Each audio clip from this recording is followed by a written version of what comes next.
Oke, kita mulai ya. Bismillahirrahmanirrahim. Assalamualaikum warahmatullahi wabarakatuh. Selamat pagi, salam sejahtera untuk kita semua. Yang mulia, yang terhormat Dr. Yanto, juru bicara Mahkamah Agung, rekan-rekan media yang kami cintai, terima kasih rekan-rekan media sudah menghadiri undangan kami. Hari ini kita akan mengadakan konferensi pers berkaitan dengan hasil pemeriksaan tim yang dahulu dibentuk oleh Ketua Mahkamah Agung berkaitan dengan adanya pemeriksaan terhadap Majelis Hakim Ronald Gregorius Ronald Tanur. Hari ini hasilnya sudah disampaikan oleh tim kepada Ketua Mahkamah Agung, kemudian Ketua Mahkamah Agung meminta juru bicara Mahkamah Agung untuk menyampaikan hasil tersebut kepada rekan-rekan media dan masyarakat. Untuk itu mari kita dengarkan sikap atau rilis dari juru bicara Mahkamah Agung yang mulia Dr. Yanto. Kami persilahkan. Assalamualaikum warahmatullahi wabarakatuh. Ya, teman-teman di media ya, yang tidak bisa saya sebutkan satu persatu. Jadi hari ini saya ingin membacakan hasil pemeriksaan Majelis Kasasi perkara nomor 1466 Kasasi PIT 2014 atas nama terdakwa Ronald Tanur yang telah dilakukan oleh tim pemeriksa yang dibentuk oleh Ketua Mahkamah Agung.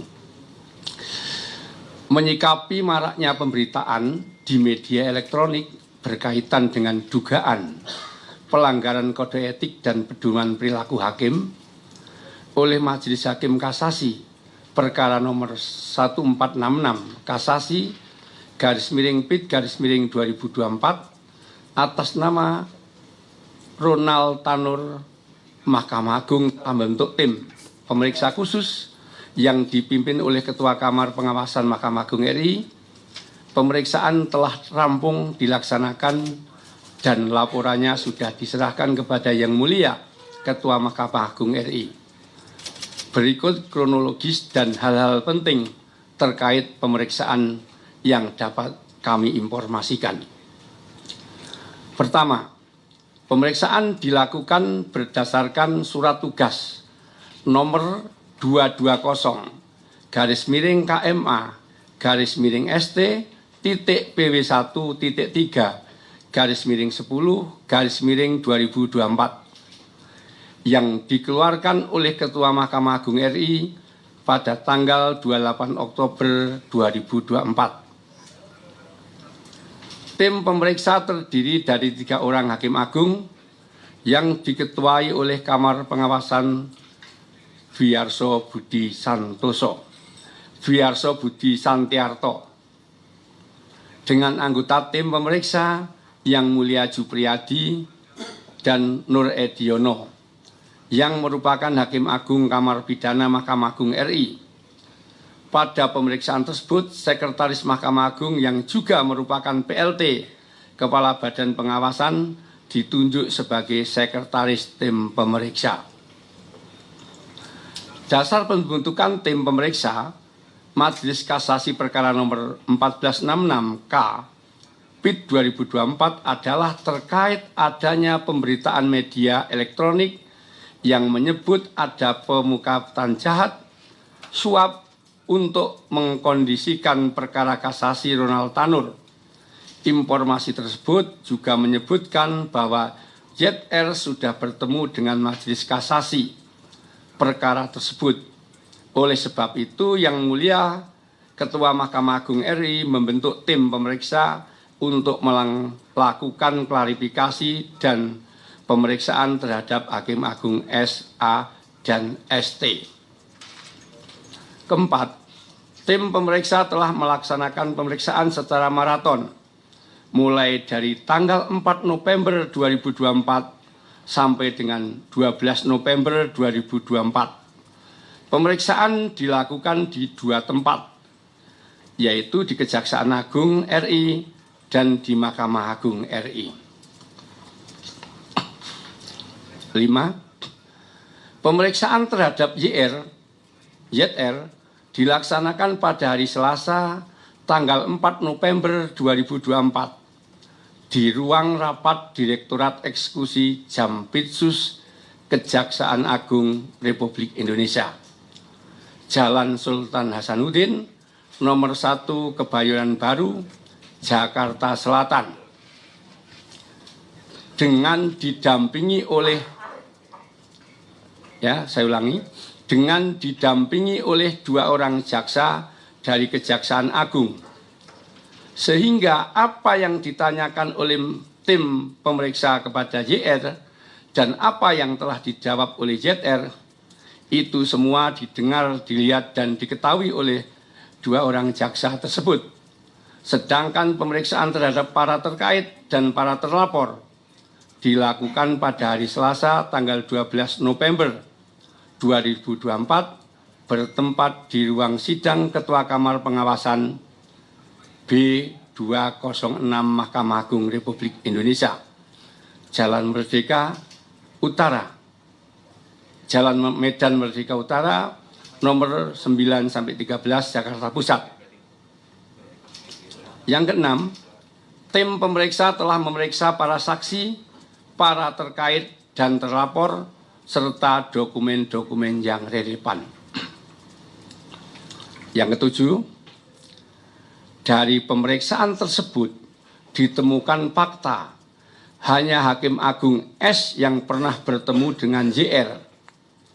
Pertemuan itu terjadi secara singkat dalam acara pengukuhan guru besar honoris causa di Universitas Negeri UNM Makassar pada tanggal 27 September 2024, yang mana keduanya merupakan tamu undangan dalam acara tersebut.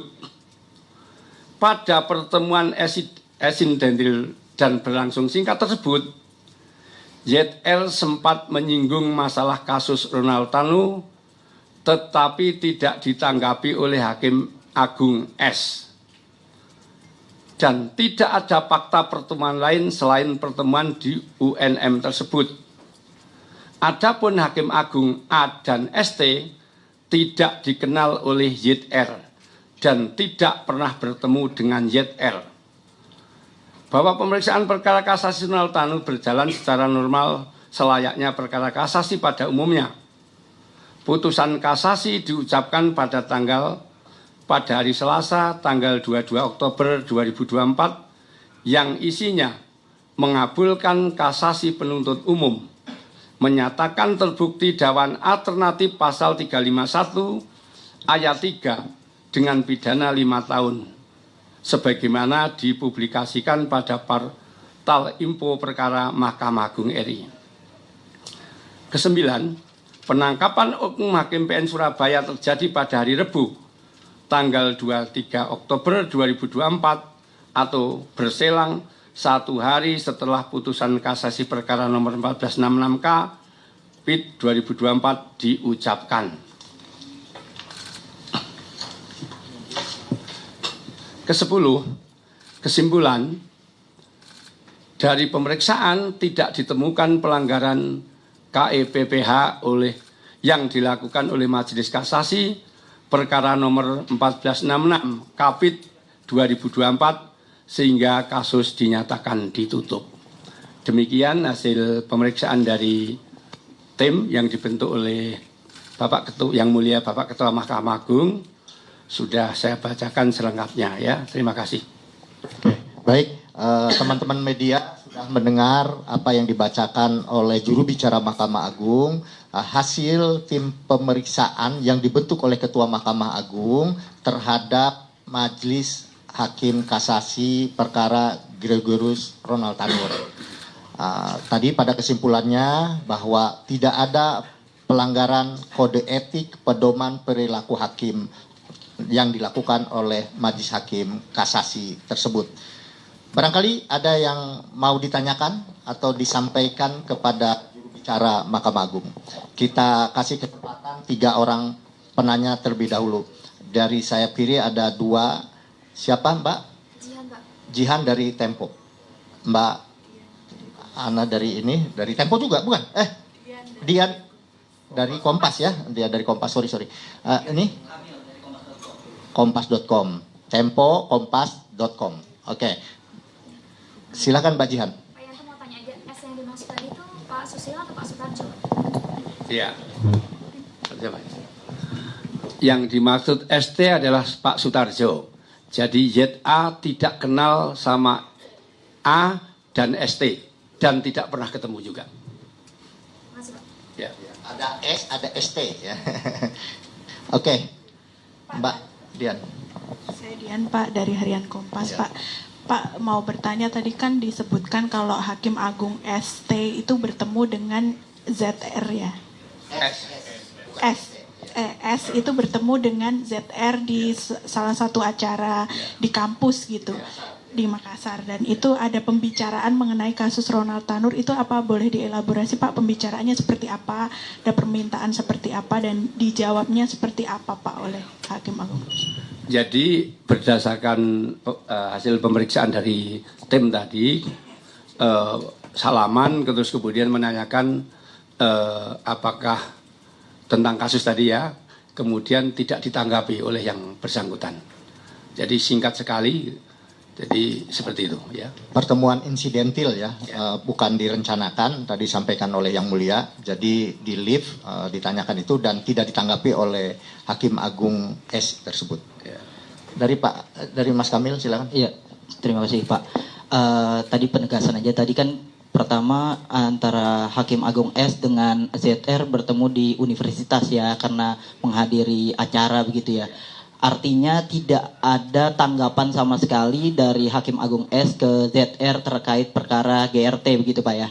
Kemudian yang kedua, mau minta tanggapan Mahkamah Agung soal dugaan yang ditemukan Komisi Yudisial terkait kalau diasumsikan ZR ini mendapatkan 1 triliun, diduga ada 1.000 perkara yang ditangani oleh ZR, dan kalau diasumsikan 1 miliar berarti 1.000 perkara kali 1 majelis hakim itu 3 hakim yang menangani, berarti kurang lebih 3.000 hakim yang diduga terlibat penanganan kasus. Apakah Mahkamah Agung juga turut mendalami dugaan adanya hakim-hakim yang terlibat perkara ZR ini Pak? Terima kasih Pak. Ya, itu kan asumsi ya. Kalau orang hukum kan bicara itu fakta hukum dan evidence kan. Ya itu aja. Ya jumlah hakim agung itu cuma 46. Itu. Hakim di Jakarta itu 5 pengadilan kurang lebih 150. Ya. Artinya kan ya ditanyakan yang memberi asumsi ya.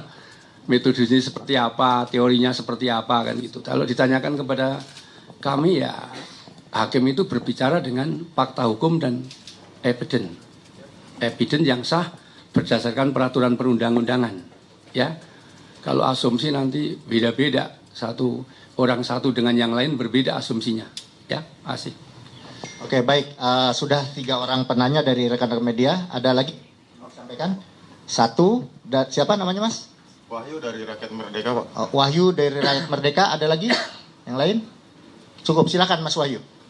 Pertama terkait ZR ini kan pertemuan dengan Hakim Agung S ini sudah langsung mengkomunikasikan perkara Ronald Tanur. Artinya dia sudah tahu komposisi majelis hakim sebelum kasasi itu diketok kan, karena per September. Artinya dia masih ada akses informasi ke MA atau bagaimana? Atau ada informasi orang dalam? Iya. Kedua, apakah tim pemeriksa MA juga akan memeriksa pejabat PN Surabaya inisial R yang disebut-sebut terkait suap dengan 3 hakim PN Surabaya tersebut? Karena kan ada juga catatan dari penasihat hukum LR ini bertuliskan jatah ketua. Yeah. Apakah ada alirannya juga? Terakhir, sebenarnya siapa sih Pak pejabat PN Surabaya berinisial R di Tempus Oktober 2023 yang berwenang memilih Majelis Hakim PN Surabaya untuk kasus Ronald. Ya, terima kasih. Jadi sekarang kan sudah terbuka informasi keterbukaan publik. Jadi perkara itu sudah bisa dilihat disiap ya Mas ya. Di informasi penulisan perkara itu sudah siap. Dilihat aja websitenya Mahkamah Agung. Perkara ini sudah sampai di mana. Itu setiap hari bisa dicek. Tiap detik majelisnya siapa bisa dilihat, bisa dibaca. Kemudian berkaitan dengan mantan pejabat Pengadilan Negeri Surabaya ya Mas ya, yang berinisial R, itu pimpinan Mahkamah Agung juga telah membentuk tim. Karena yang bersangkutan bukan Hakim Agung, maka timnya juga bukan dari Hakim Agung. Tapi sudah dibentuk tim, tim sekarang lagi proses, lagi berjalan. Jadi kita tunggu saja nanti hasilnya seperti apa. Nanti kalau sudah ada hasilnya, juga akan saya sampaikan kepada teman-teman media. Terima kasih. Pak, yang ketiga Pak, Ya. terkait pejabat inisial R ini kewenangannya kan sebagai memilih majelis kasasi. Di atribusinya apa sih? Ketua apa wakil ketua apa di Tempus Oktober 2023? Ya, kalau itu kan mantan pejabat ya. Dari mantan pejabat-pejabat yang bisa membagi perkara kan antara ketua dan wakil. Ya. Antara ketua dan wakil. Jadi saya sendiri belum tahu apakah yang bagi ketua, apakah delegasikan ke wakil. Kalau kita baca pedoman buku 2 kan ketua bisa mendelegasikan kepada wakil untuk membagi perkara. Sehingga apakah yang di Jawa Timur tadi ditunjuk sendiri atau didelegasikan masih kita dalami. Karena tiga-tiganya R semua inisialnya. Ya kan pejabatnya RR semua inisialnya. Sehingga akan kita dalami. Nanti kita sampaikan ke beliau, ke saudara sekalian ya. Biar juga yang RR tidak terlibat, biar tahu juga gitu ya. Itu ada lagi nggak? Oke. Sudah cukup atau ada yang Jihan mau perdalam lagi? Silakan. Pak, mau tanya lanjutan tadi untuk temuan 920 miliar. Sebelumnya sebenarnya kejaksaan udah bilang kalau di antara perkara itu 920 miliar itu perkara yang ditangani ZR waktu menjabat sebagai MLA itu juga ada tim khusus nggak yang mendalami itu? Ya, kalau berkaitan dengan barang bukti, ya itu kan sebagai barang bukti. Itu proses hukum murni. Itu diserahkan sepenuhnya kepada penyidik. Jadi tim ini hanya melakukan pemeriksaan dari segi etiknya saja. Proses hukumnya diserahkan kepada penyidik. Nanti kalau penyidik sudah melalui penuntut umum sudah melakukan pelimpahan perkara ke persidangan, nanti akan dibuka seluas-luasnya di persidangan. Tentunya akan dibuka oleh hakim, oleh jaksa, oleh pengacara, asal-usul uang itu, dan juga dari mana untuk siapa, tentunya akan berkembang di persidangan yang terbuka untuk umum. Ya, akan leluasa kalau di sana Bapak Ibu, saudara-saudara sekalian akan lebih leluasa mendengar di sana. Karena kalau sidang sudah terbuka untuk umum, semua bisa bertanya. Artinya semua majelis bisa menggali, penuntut umum bisa menggali, penasihat hukum terdakwa juga bisa menggali. Ya, itu ya. Oke, masih ada? Oke, silakan. Dari? Selamat pagi. Damar dari IDN Times. Oke. Tadi kan disebutkan kalau ada pertemuan di penganugerahan guru besar di UNM Makassar ya? Iya. Itu kalau boleh tahu itu siapa ya? Guru besarnya siapa dan kapan ya pertemuannya itu? Ya. Terima kasih. Cuman di dalam pemeriksaan tim ini tidak disebutkan namanya ya. Jadi hanya menghadiri pengukuhan guru besar, ini poin 7 kalau salah tadi. Ya, saya ulangi kembali biar jelas ya. Karena ini hasil pemeriksaan tim, saya nggak bisa menambah dan mengurangi. Ya, nanti poin 7 ya. Dari pemeriksaan tersebut ditemukan fakta hanya Hakim Agung S yang pernah bertemu dengan ZR. Pertemuan itu terjadi secara singkat dalam acara pengukuhan guru besar honoris causa di Universitas Negeri Makassar pada tanggal 27 September 2024, yang mana keduanya merupakan tamu undangan dalam acara tersebut. Pada pertemuan insidentil dan berlangsung singkat tersebut, YTR sempat menyinggung masalah kasus Ronald Tanur, akan tetapi tidak ditanggapi oleh Hakim Agung S. Dan tidak ada fakta pertemuan lain selain pertemuan di UMM tersebut. Adapun Hakim Agung A dan Hakim Agung ST tidak dikenal oleh YTR dan tidak pernah bertemu dengan YTR. Ini poinnya situ. Oke. Masih ada, silakan. Atribusi Hakim S ini di majelis kasasinya itu sebagai ketua atau anggota ya. Terus yang salinan lengkapnya sampai sekarang udah keluar belum sih Pak? Kan dia kalau nggak salah hakim ketuanya DO ya kalau nggak salah. Ya. Makasih. Ya, jadi terima kasih. S yang dimaksud sini betul adalah ketua majelis. Kemudian untuk salinan putusan itu keluar atau belum, itu mungkin bisa dilihat di SIAP ya. Di sistem informasi penusaran perkara itu bisa dilihat di situ. Apakah sudah dikirim apa belum? Tapi kalau untuk eksekusi itu cukup menggunakan petikan putusan. Petikan putusan dikeluarkan saat itu juga setelah putusan diucapkan. Sedangkan salinan putusan adalah 14 hari setelah putusan diucapkan, ya. Sehingga apakah kalau petikan sudah dikirim ya setelah putusan diucapkan dikirim, karena petikan putusan segera untuk melakukan eksekusi. Sementara kalau salinan biasanya dikoreksi dulu, jangan salah titik komanya, pengitikannya, hurufnya biasanya dikoreksi. Maka oleh karena itu salinan putusan baru keluar 14 hari setelah putusan diucapkan. Ya. Nah, ya. Ya, tadi disampaikan oleh Yang Mulia juru bicara, bisa dicek di SIPP atau SIAP atau di informasi perkara. Ya. Saya kira sudah cukup. Ya.